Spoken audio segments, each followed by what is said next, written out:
Hola, de nuevo aquí estamos, Guripas, en un nuevo vídeo. Hoy vamos a ver algo, bueno, que se sale un poco de la norma, ¿no? Sí. Porque es un documental en relación a un hecho acaecido entre los años 75 y... Varios hechos, sí. Bueno, algo que podía haber ocurrido, que no ocurrió, del año 75 al año 78. Son muchísimos de ustedes los que nos lo han pedido y muy especialmente ya tengo que nombrar que nos lo ha pedido ya por 7 veces consecutivas. Que, a ver, siempre lo decimos, que nos encanta que nos hagan las sugerencias, pero vamos poquito a poco, reaccionando poquito a poco. Y es user TX2FT8TK2B. Dilo en alfabeto... X2, un saludo. Alfabeto fonético internacional. Y nos dice: hola, buen día, les recomiendo por 7ª vez que compartan el vídeo Los años que vivimos en peligro, 1975 y 1978, un informe especial de TVN. Así que, como no podía ser de otra forma, pues sus peticiones son atendidas y vamos a reaccionar al vídeo. Si bien es cierto que nos hemos estado informando previamente, bueno, hace ya tiempo desde que nos lo están pidiendo, porque son tantas las peticiones que hemos dicho que hechos tan importantes ha tenido que ocurrir.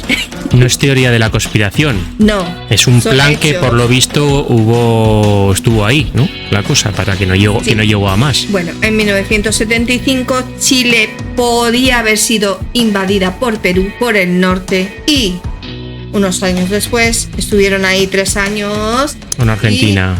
Exacto, con Argentina por el sur. Que sin más dilación vamos a ver directamente el documental e informarnos de qué realmente pasó y por qué nos sucedió, mejor dicho, ¿no? Así es, vamos a verlo. Por cierto, dejo el enlace siempre abajo en la descripción, enlace directo al vídeo original, en este caso del canal TVN. De pequeño, en mi escuela pública de Caletones, aprendí que los chilenos fuimos y probablemente éramos los mejores soldados de América del Sur. O'Higgins pidió a los valientes que lo siguieran en Rancagua y Prat saltó al abordaje y murió en la cubierta del Huáscar. Las derrotas ocasionales y las definitivas guerras victoriosas son marcas indelebles.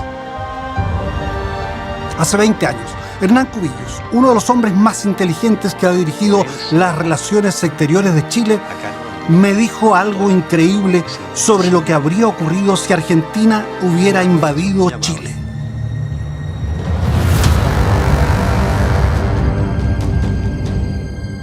Yo nunca negocié pensando que si tenía que ir a una guerra la perdía. Yo tenía claramente la visión de que yendo a una guerra iba a ser un desastre, porque las guerras son un desastre y el que ha sido hombre de armas lo sabe mejor que nadie. Pero que si nos hubieran llevado a una guerra, la hubiéramos ganado y el ejército chileno hubiera invadido Buenos Aires.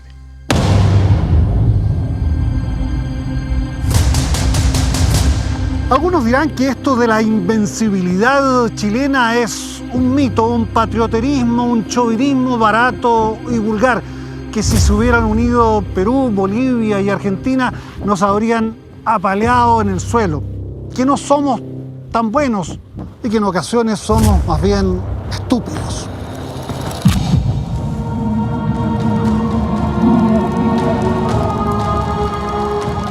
Pienso en ello mientras avanzo en la senda que rodea el volcán Antuco.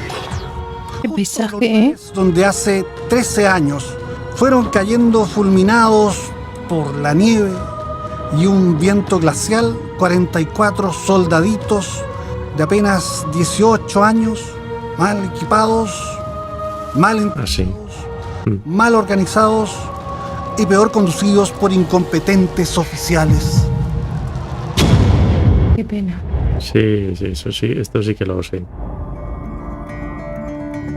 Pero pues, probablemente Chile, yo quiero reaccionar a eso también. Neruda, es una espada colgada al cinto de América. Una temible espada, después de todo, incluso en sus momentos de mayor extravío y fragilidad.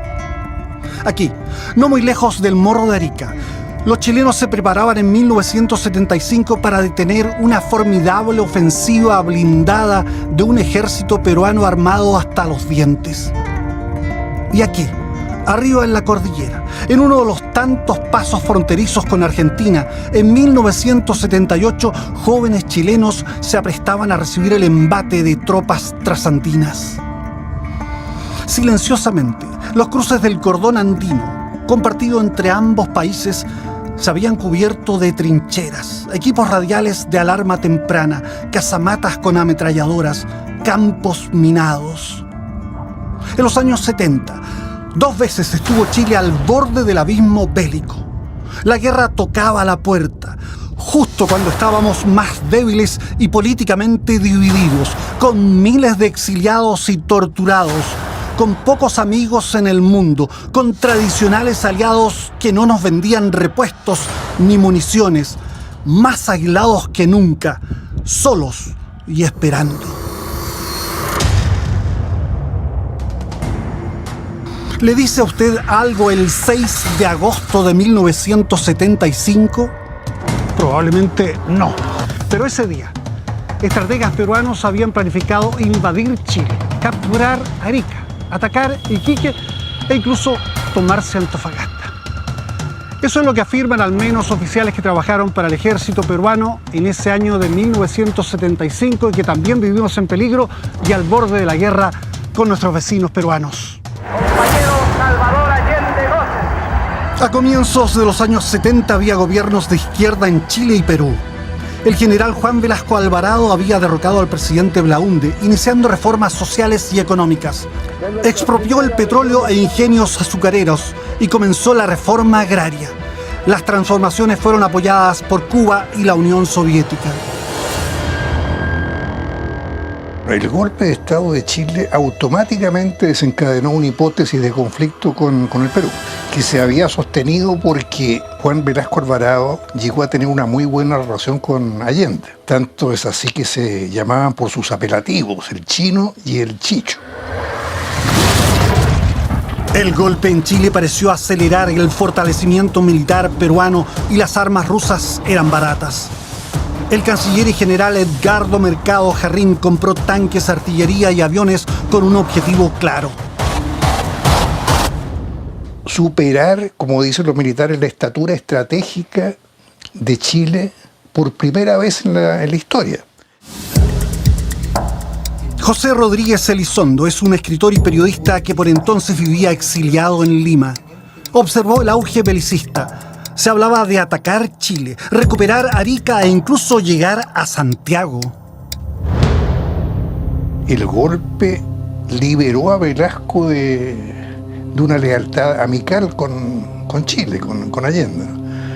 Y en Chile se entendió desde el primer momento. ¿Qué tan verdad fue que Velasco decía que quería desayunar en Santiago? Pocas palabras en la moneda. Él quería eso. Devolver la visita. Y lo podíamos haber hecho. El capitán Villacrés fue cercano al general Velasco y dice estar al tanto del detallado plan antichileno. Agrega que junto a otros oficiales y con el apoyo del ejército argentino espió en la frontera cercana a los Andes los movimientos efectivos y armamento chileno. Sabíamos hasta el nombre de los tenientes que manejaban secciones de las unidades de Chile, su efectivo potencial, vehículos, dónde estaban ubicados. Todo eso lo sabíamos. Un control absoluto.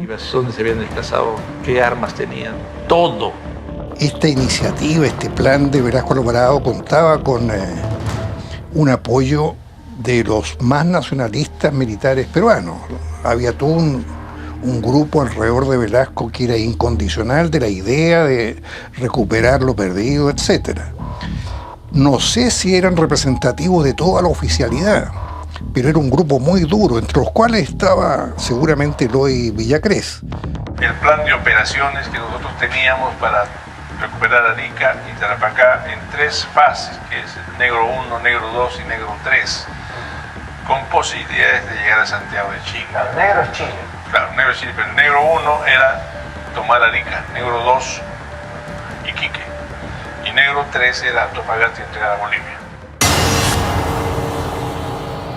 Una fuerza de... Lo paro porque no me quiero perder nada. O sea que lo tenían muy claro.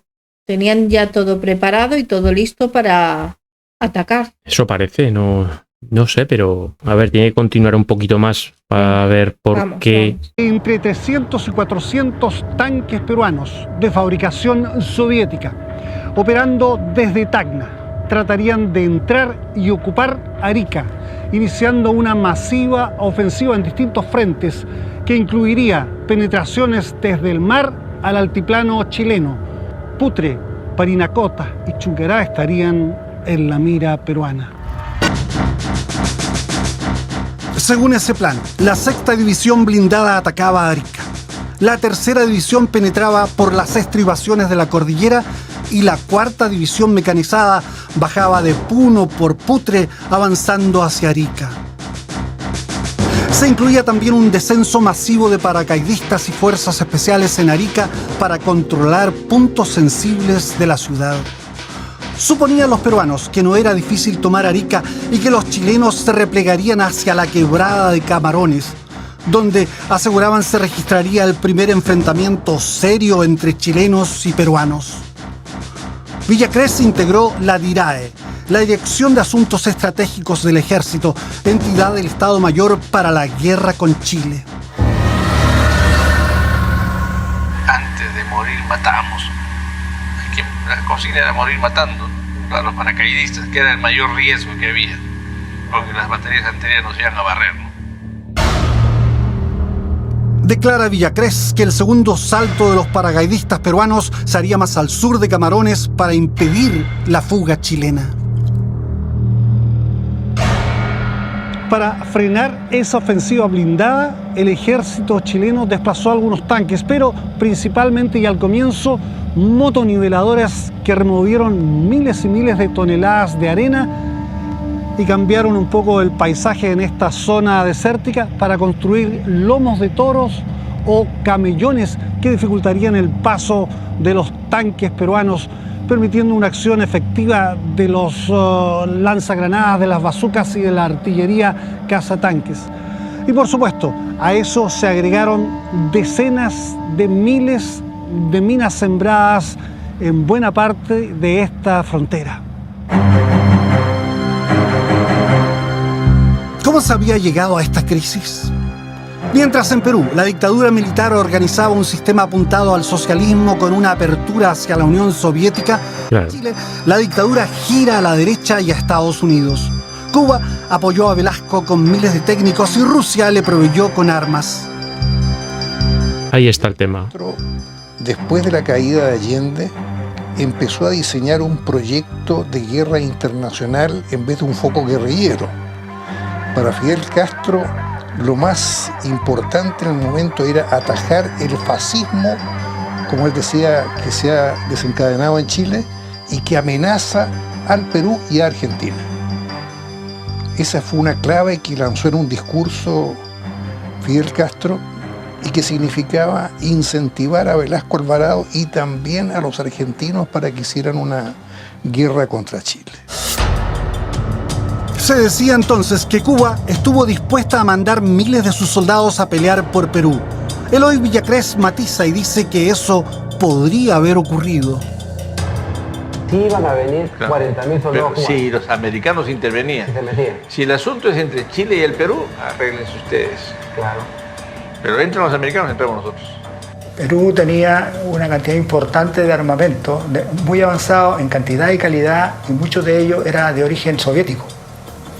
Y ese armamento de origen soviético era tremendamente superior en el escenario de desierto del norte a lo que tenía Chile. Perú en ese momento tenía, por ejemplo, tanques T-55, que todavía los tienen, pero ya prácticamente sin valer militar. Nosotros todavía teníamos tanques Sherman, en el mejor de los casos de la Segunda Guerra Mundial, y unos tanques Stuart, previos prácticamente a la Segunda Guerra Mundial. La artillería peruana como tal también se basaba en el modelo soviético, que eran de muy alta calidad y capacidad. Además, Perú tenía una fuerza aérea potenciada con aviones Mirage franceses y Sukhoi soviéticos. La situación era incierta, pues Chile no tiene profundidad estratégica. Eso significa que estamos muy cerca de la frontera y no hay cómo retroceder, ¿ya? En ese tiempo se pensaba que la frontera nuestra defendible era la quebrada de Camarones, que queda, entiendo, 50 kilómetros más hacia el sur de Arica. La profundidad estratégica no era el único problema. Las masivas violaciones a los derechos humanos arrinconaron a Chile. Se convirtió en el paria de América. Los tradicionales amigos se alejaron y no era fácil comprar armas en el exterior.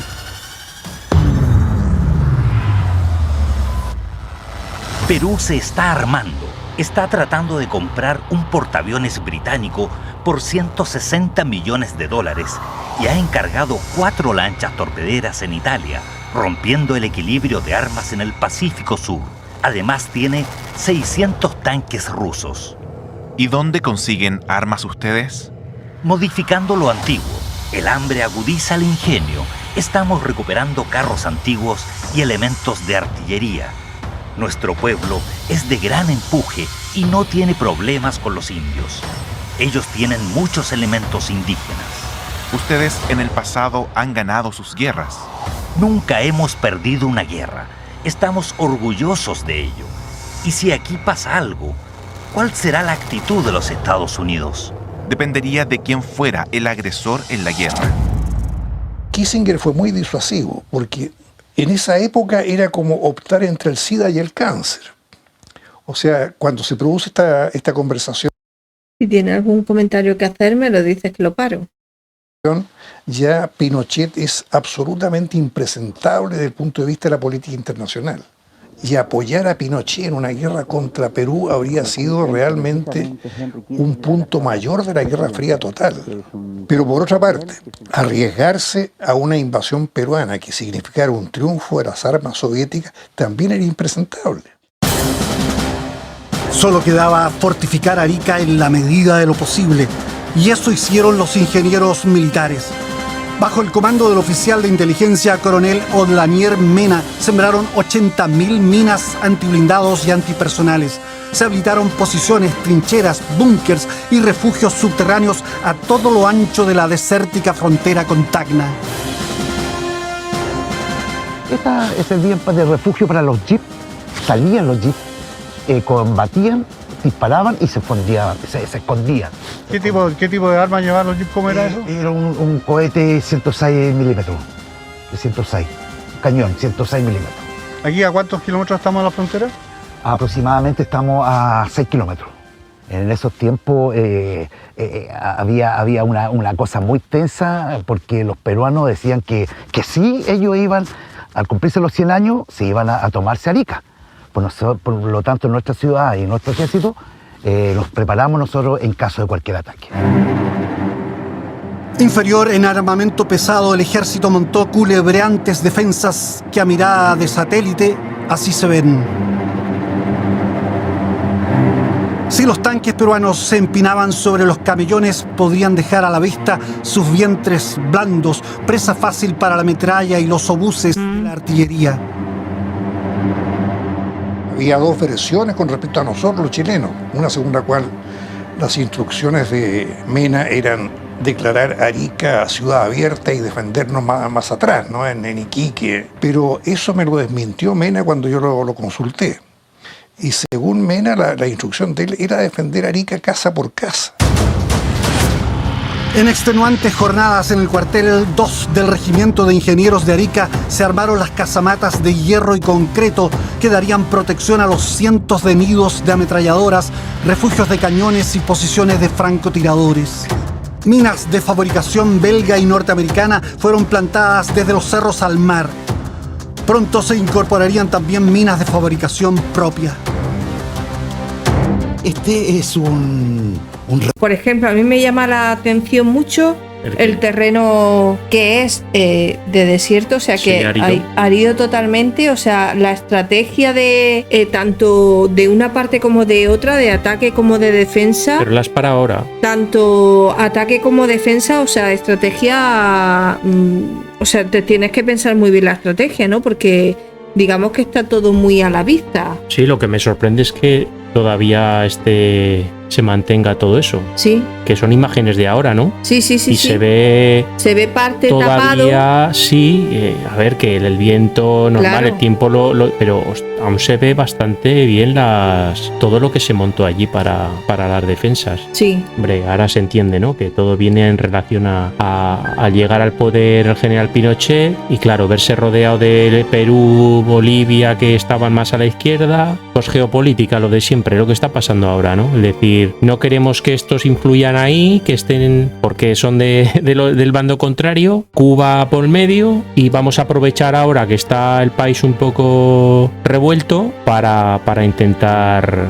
darles un golpe de efecto. Y claro, normal, Bolivia no tiene salida al mar, que eso se perdió, te lo perdieron en su día. Entonces dicen, si hacemos esto y luego Argentina por el sur, tal, estaba bien pensado. Sí. El hecho de intentar hacer eso que querían hacer. Desde luego una situación muy complicada, ¿eh? Sí, es que muy parecido a lo de los misiles, quitando las diferencias, ¿no? Pero que estar ahí en un impasse de llegar a un conflicto aprovechando esa debilidad, ¿no? O esa situación de caos en el país, ¿no? Que es lo que había. Y siendo que, por lo que está diciendo, no es el caso de ahora, que ahora yo creo que se han vuelto las tornas, ¿no? En cuestión de todo el material y la modernización, pero en esa época, por lo visto, pues Perú estaba un poco más preparada. Hombre, ya ha quedado claro cómo estaba todo el armamento que poseía, los aviones, los tanques, o sea, superioridad en cuanto sí, estaban armamentística. Un poco suministras por los rusos, por la Unión Soviética, sí. Y es lo que te digo, se vieron un poco solos allí, porque luego encima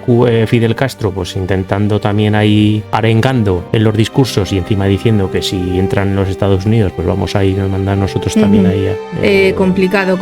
También nosotros la fecha que no ha sido aposta, no ha sido ahora, estaba programado desde hace mucho tiempo, tenemos programado que vamos a racionar porque necesitamos organizarnos para el tema de nuestros trabajos y tal, pero que justo lo ponemos, o sea, estaba programado para grabarlo hoy, que está, todo el mundo sabe lo que está aconteciendo y estamos todos pendientes. Refugio de personal, un refugio personal en el cual está construido con losa y rieles que afirman la estructura del cielo. Y arriba está montado con sacos con arena para poder resistir una caída de alguna bomba. ¿Y soportó o hicieron pruebas? Sí, se hicieron pruebas y resultó, la gente estaba bien tranquila porque se hicieron pruebas con bombas y se hicieron detonar mina encima y no. ¿Cuántos hombres podían estar aquí? Una sección aproximadamente, unos 30 más los 3 comandantes cuadras y el comandante de sección. Y ahí ellos dormían, comían. Se duerme acá, se mantenían acá con sus mochilas y su equipo de combate. Ahora en la parte sanitaria teníamos que salir para afuera en la noche, cosa que no se viera y hacer nuestras necesidades como pudiéramos nomás, en el momento de conflicto. Una guerra con Perú gatillaría la participación de Bolivia. Fíjate. El gobierno militar chileno se optó por buscar un arreglo. Hubo un oficio de Pinochet a la Cancillería diciendo que se buscara un método para neutralizar a Bolivia por 6 meses. Ello porque había un grave riesgo con el Perú. Perú había recibido los tanques soviéticos, los T-54 y los T-55. Nosotros no teníamos, en esa materia no teníamos nada, estábamos muy desprotegidos.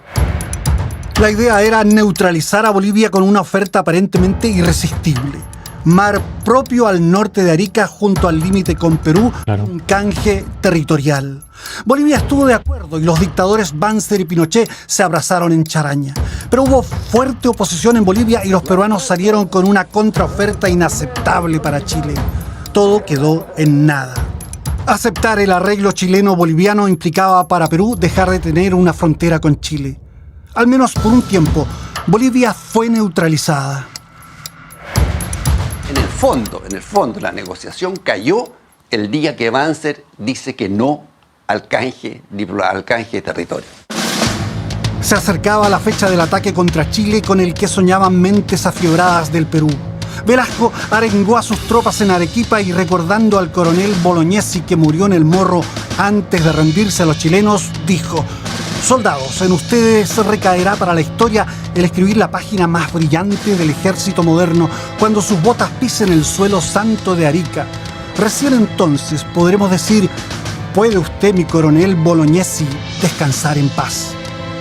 Pero Velasco sufrió un aneurisma que implicó amputarle una pierna y un estado de creciente deterioro físico y mental. Los militares peruanos se encontraron con un problema muy delicado. Si vamos a seguir a nuestro líder, y nuestro líder es inválido, y nuestro líder no está razonando bien, bueno, el problema puede ser catastrófico.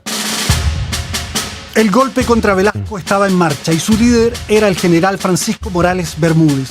Hacia finales de agosto se juntaron 5 divisiones en Tacna. La preocupación de Bermúdez era que los chilenos supusieran que tal concentración se desencadenaría contra Chile. El general Artemio García se comunica entonces con el coronel Mena, de quien se había hecho amigo. Y le dice algo así como que entiendan ustedes que esto que están viendo aquí, este desplazamiento de tropas, no tiene nada que ver con ustedes. Y Mena, que como buen oficial de inteligencia lo sabía todo, o decía que lo sabía todo, le dice algo así como: sí, ya lo sé, general, viva el Perú. El atrincheramiento chileno continuó por meses y años. Unos 20.000 efectivos permanecieron en alerta máxima en las guarniciones norteñas, atentas a lo que Morales Bermúdez denominó la segunda fase de la revolución. Está muy bien, todavía muy bien conservado, ¿eh? Le permitió a él ir. Eso no sé si se podrá visitar. Aquí hay las trincheras de la guerra civil, en muchos sitios eso se puede visitar. Hay zonas del frente que todavía se conserva y hacen visitas. No sé si ahí se podrá eso o está todo, o a lo mejor está en una zona que no es que claro, y fíjate, o sea, ¿cómo haces trincheras camufladas en el desierto que todo está tan a la vista? ¿No? Que también, o sea, que han dicho que estuvieron probando para que no se derrumbase y tal, o sea, también tiene se ve. Aquí la historia está en que lo que les quedaba era ralentizar todo lo que son blindados y carros de combate. Estaba claro. Intentar ralentizar, intentar pararlos de esa manera, aprovechando ese terreno, claro. Eso es lo único que... Y paralizarlos ahí, entonces ya son un blanco más fácil para poder hacerles daño. Es lo... Ir desplazando, cortando poco a poco a los militares velasquistas y sacando a los elementos castristas del ejército. Había mucho elemento castrista, filocastrista, los embobados por la Revolución Cubana, como decía el propio Velasco Alvarado. Por lo tanto, cuando tuvo todo el control del poder, dejó en claro que su proyecto no era la guerra contra Chile, y en ese momento se ganó el apelativo de El Felón. Oficiales como Villacrés todavía confiaban en participar en una guerra contra Chile. Dice que habló ante Bermúdez, al que trata de felón, es decir, traidor.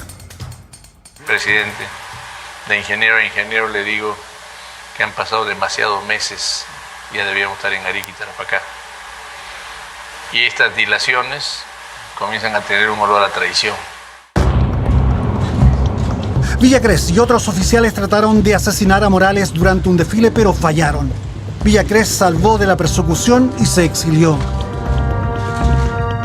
Progresivamente, los oficiales más radicales del Perú fueron desalojados del poder y Morales, sin dejar de comprar armas en Rusia, cambió la brújula política y económica del país. Mientras se diluía el conflicto provocado por Perú, despuntaba otra fricción tanto más peligrosa para Chile. En mayo del 77 se conoce el laudo arbitral que reafirma los derechos de Chile en el canal Beagle y su soberanía sobre las islas Picton, Lennox y Nueva. La posesión de estas islas le daba derecho al mar circundante. 8 meses después, Argentina declaró insanablemente nulo el laudo que se había comprometido a respetar. Al igual que Perú, Argentina se había fortalecido militarmente y Chile estaba debilitado. Por algún motivo que yo desconozco, la Junta Militar Argentina, que hizo tantas maldades y barbaridades como la Junta Militar chilena, fueron más inteligentes y astutos porque nunca perdieron el beneplácito del imperio. En cambio los chilenos, cuando se nos ocurre asesinar al canciller en Washington, rompieron el saco. Y perdimos el apoyo político de lo que podría haberse entendido nuestro aliado occidental, que era Estados Unidos. Los crímenes cometidos por la dictadura en Chile, en el extranjero y en la propia capital de Estados Unidos aislaron aún más al país. La doctora católica Sheila Cassidy, acusada de atender a opositores al gobierno, fue detenida y torturada en Villa Grimaldi. Su caso provocó indignación en Gran Bretaña y pronto los trabajadores británicos se negaron a reparar los motores de los Hawker Hunter enviados desde Chile. Cerrados los mercados de armas a precios oficiales, Chile compraba a sobreprecio. El canciller Cubillos buscó apoyo en amigos no tradicionales de Asia. Los Hawker Hunter de la Fuerza Aérea que Inglaterra no quiso reparar por los problemas de derechos humanos, fueron reparados en una nación asiática. Las patrulleras que fortalecieron enormemente a la Marina y los cohetes y exocet y cosas que conseguimos en esa época, fueron suministradas por un país del Medio Oeste.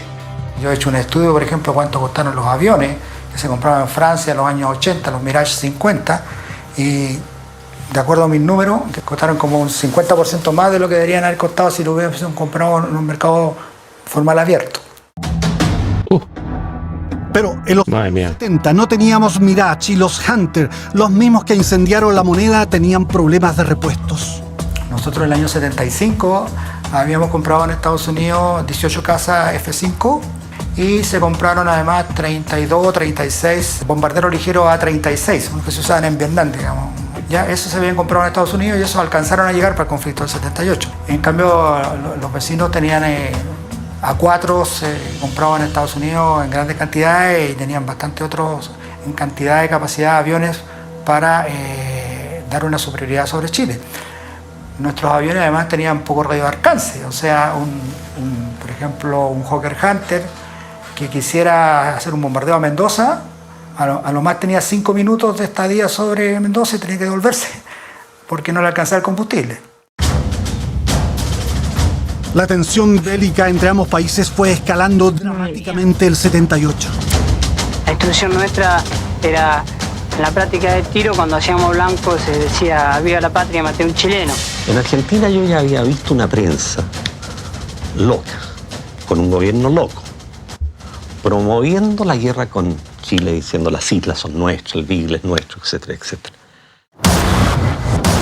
Los trenes que llevaban tropas hacia el sur eran despedidos en medio del jolgorio y con gritos antichilenos. Pinochet no creía solo en el dominio del mar, entonces se dedicó a formar un ejército de infantería como nunca lo hemos tenido. Y considere usted que ya teníamos fichados más o menos 500.000 chilenos en la Patagonia, que si el ejército chileno hubiera entrado en la Patagonia, hubieran incrementado nuestras filas. Y si bien no conseguíamos armamento sofisticado, nos dedicamos a construir rifles, fusiles y munición de infantería. Miles de jóvenes fueron reclutados por... Lo más barato. Esta vez el llamado alcanzó... No te queda otra, pues claro, fusiles. Hombre, a ver, si los recursos que tenían en ese momento eran gente los que mansalva y infantería pura y dura y intentar, digamos, que... Y luego la política de por medio, que es siempre igual. Pero Vamos, siempre. desde luego esos años convulsos, pensábamos que aquí en España solo, pero fíjate, o sea... No, lo que pasa va que... todo mucho más allá y todo, al fin y al cabo, está un poco todo relacionado, ¿no? Sí, claro. Pero vamos, que realmente tampoco hace tanto. Han pasado años, pero que no... Nosotros que ya tenemos cierta edad. Años, pero que tengas y tan parece que fue ayer, ¿no? Pero... pegados tan pegados al vecino. Y no uno solo, sino varios. Es que está siempre a la gresca, pues como nosotros en su día con los franceses, ahora aquí abajo los marroquíes, pero bueno, que es un problema, claro. Sí. Y más cuando aprovechan esa situación, que te ves, que nada, vamos a intentar a ver por dónde nos salen. Alcanzó también a muchachos de la clase pudiente. El estudiante de economía Ricardo Abello, de Concepción, fue uno de ellos. Me presenté el sábado, pero tampoco sin mayor problema, porque yo dije con la red de contacto que tenía mi padre, digamos, esta cosa, además como estoy estudiando, no hay ningún problema. Lo encontraron apto y lo dejaron dentro. De nada sirvieron los contactos. Se hicieron todos los movimientos, llamadas, ni una excepción. O sea, básicamente lo único que sí me logró informar mi padre el domingo de que por el tema con Argentina, este tema no había ni una posibilidad de ser eximido. Este era un curso especial en que íbamos a ser entrenados y nos iban a enviar a algún destino que no nos habían dicho a contar del lunes siguiente. O sea, que desde Chile ya tenían algo como que ya lo veían inminente y que para ellos iba a suceder, ¿no?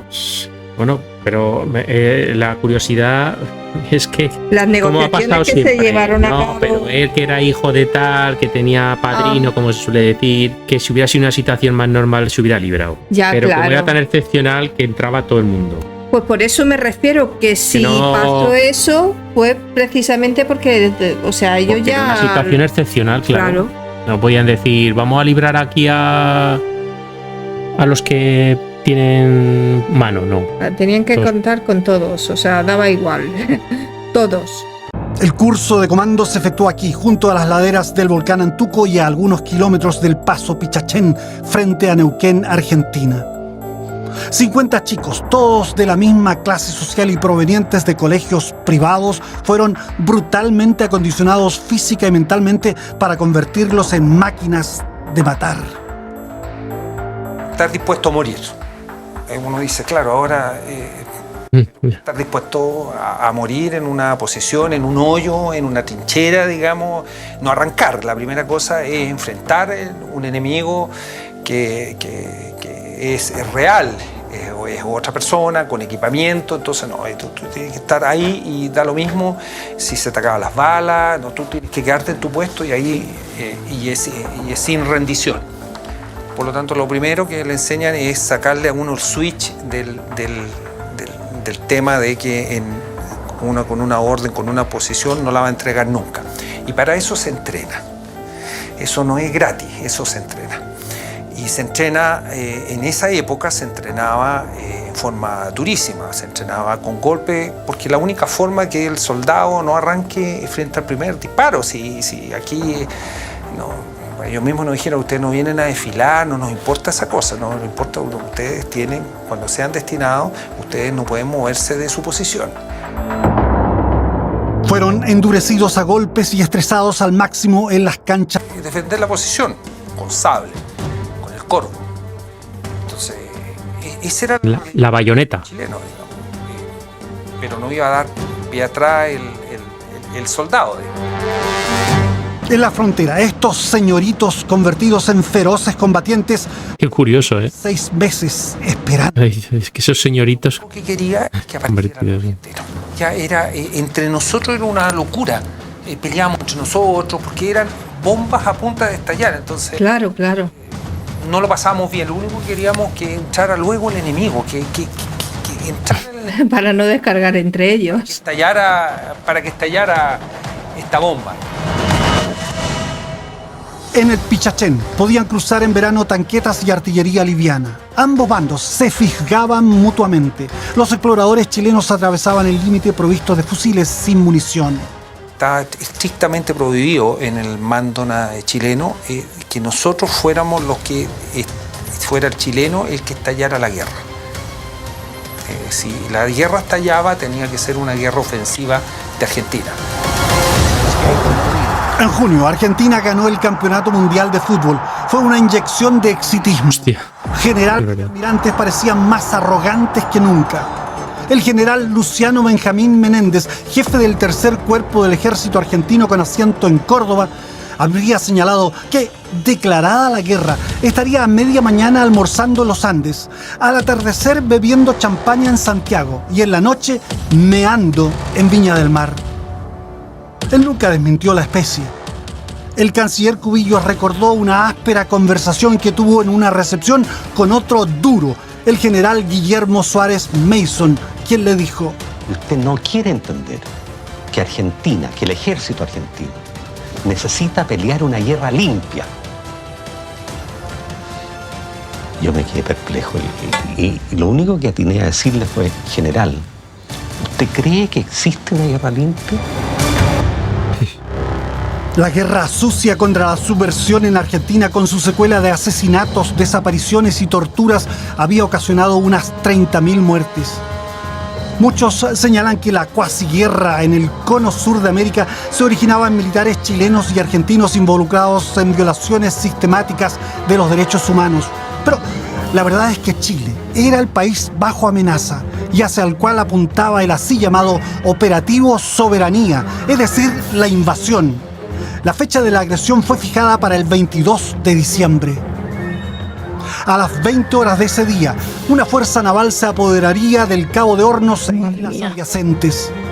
A las 22 horas, Cabo de Hornos. previo bombardeo aeronaval, los batallones 3 y 4 de la Infantería de Marina tomaría las islas Picton, Lennox y Nueva, asegurando el control de la boca oriental del canal Beagle.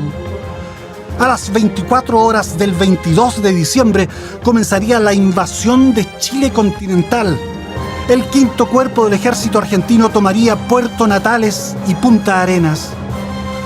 Al amanecer del 23 de diciembre, la Fuerza Aérea Argentina destruiría a la Fuerza Aérea de Chile. Simultáneamente, el tercer cuerpo del ejército argentino, comandado por Luciano Benjamín Menéndez, penetraría por los pasos fronterizos Los Libertadores, Maipo y Puyehue para apoderarse de Santiago, Valparaíso y la región de los lagos. Para desalentar una posible reacción de Brasil, un aliado natural de Chile, los argentinos desplazaron fuertes contingentes en la frontera norte. Joder. Nunca se había producido tamaña concentración de efectivos y equipos militares. Se calcula que más de 130.000 soldados argentinos estaban cerca de la frontera con Chile y, considerando a los reservistas, Argentina podía contar con unos 250.000 soldados. Muchos generales argentinos auguraban un paseo rápido por Chile y luego negociaciones para quedarse con al menos una de las islas en disputa. Pero esto sería cualquier cosa menos un paseo. En Chile se entendió que la invasión argentina generaba una guerra nacional a todo lo largo de la frontera y a lo ancho de los mares. Una guerra sin cuartel, prolongada y sangrienta. Una guerra de fusilamientos, masacres y terror. Si perdíamos los aviones de combate, íbamos a seguir luchando con cualquier cosa que volara. Habíamos preparado los medios para eso. Teníamos armamento adecuado para ello y la voluntad de luchar con todo lo que volara, y si eso se acababa, pues entonces también hasta con el cuchillo. La formación de comandos chilenos, chicos de 17, 18 y 19 años, se hizo durísima y hasta bestial en Magallanes. Te sacaban la mugre todo el día, toda la noche, quedabas mal, te pegaban te tiraban en las matas de Calafate, te tiraban al agua, a los charcos, te agarraban a patadas. Nosotros éramos, como se dice, aporreados, en pleno proceso de lo que era esa cuasi guerra, fuimos bastante aporreados y fuimos bastante castigados. Yo creo que hubo bastantes violaciones de los derechos humanos contra los soldados. En esta área también se simulaban campos argentinos de interrogación de prisioneros. El famoso campo de prisioneros que lo vivimos nosotros allí en Rubén, que fue realmente cruel. Hoy día no estaría permitido, estarían presos los tipos que le hicieron eso. Hostia. Madre mía. Prácticamente fue tortura. ¿Y cómo fue tortura? Porque habían enfermeros que controlaban para ver si acaso resistíamos las pruebas que nos hacían. Y de eso hay bastante recuerdo. Por ejemplo, la cruz, como está Jesucristo en la cruz. A nosotros se nos dijo de que por ningún motivo se iba a tomar prisionero. Simplemente había que matar, había que degollar, había que descuartizar. Nosotros teníamos que matar por lo menos 10 argentinos y después morir tranquilamente, pues esa era la idea. Porque se supone que eran 10 argentinos por un chileno. Estábamos instruidos para eso. para ir dejando los cuerpos los argentinos en algún momento determinado colgados en los cercos, cosa que ir mermando la resistencia argentina, porque obviamente ese impacto de ver a tu compañero, no sé, destrozado, descuartizado en algún lugar, son las cosas que a ti te instruyeron para eso. O sea, por eso te digo que estábamos preparados para la guerra y a nosotros lo que nos importaba era defender nuestro territorio. Corvo, degollar, todo. Aguantó a tomar igual a los soldados así, dar vuelta y colgarlo en su hombro y salir caminando con él, corriendo mientras iba ahorcándolo uno en su espalda. Todas esas cosas, todo. Estamos ya en la guerra, sí, estamos en la guerra, nos faltó nada. Es brutal, ¿eh? O sea... Sí, no sé, a ver, me parece un poco apocalíptico, o sea, me refiero a esa instrucción en sí, porque estos al fin y al cabo eran soldados, o sea, eran chavales que de una forma muy rápida, ¿no? Da la intención de que había que en muy poco tiempo imbuirles de una ferocidad, de una agresividad y de hacerte de a un asesino psicópata, por eso ese tipo de tortura, ¿no? O sea, quebrarte de tal forma de decir lo que va a venir por ahí lo vas a despedazar, o sea, no es un ser humano, o sea, es poco menos que eso, ¿eh? Sí, me parece... sí. Es, por eso me llama tanto la atención, porque es que entonces lo tenían tan claro que iba a pasar, porque cuando tú llegas a ese límite, porque tú estás manejando información y sabes o sí, porque a lo mejor pues sí, sabían que iba a ser una invasión muy, muy fuerte y que lo que dice él era no dar ni pedir cuartel, que eso se ha dado en muchos casos en la historia y nosotros también, ¿no? Es decir, cuando ya no hay nada, no puedes perder, o sea, no vas a ganar, pero tampoco si pierdo me voy a llevar por delante los que pueda y moriré. Y no vas a pedir cuartel ni vas a darlo, o sea, te vas a quedar en tu posición hasta el final. Pero claro, ya el decir... O sea, coger al enemigo, ¿no? O sea, ahí ya no hay honor, no hay nada. O sea, lo descuartizo a quien sea, como dice, y lo pongo ahí para que cuando venga el enemigo lo veas. Sí. Pero que es que, o sea, me parece, fíjate diciendo, es que era tortura. O sea, ya la instrucción no es que fue una instrucción dura, es que era ya... Sí, no sé. Pero yo creo que lo que pretendían era precisamente lo que tú dices. Crear un... No un ser humano, un arma de matar. Pues, no voy a preparar a un soldado, voy a preparar a un arma de matar. Pero sí, es un arma cuando de se matar, llega a pero ese me refiero punto, que llegar a ese extremo de tenerlo tan claro. Sí, bueno, ahora mismo nos parece súper duro y tal, pero realmente estás viendo lo que está pasando, las imágenes y... A ver, no me gusta subir este tipo de cosas precisamente con la situación que hay, pero sí que es verdad que a lo mejor te hace entender un poco más lo que pasó en ese momento, ¿no? Creo yo, porque ves imágenes y ahora como que lo están contando y me viene a la mente las imágenes que he estado viendo y dices, bueno, es que todo es una barbarie porque en fin.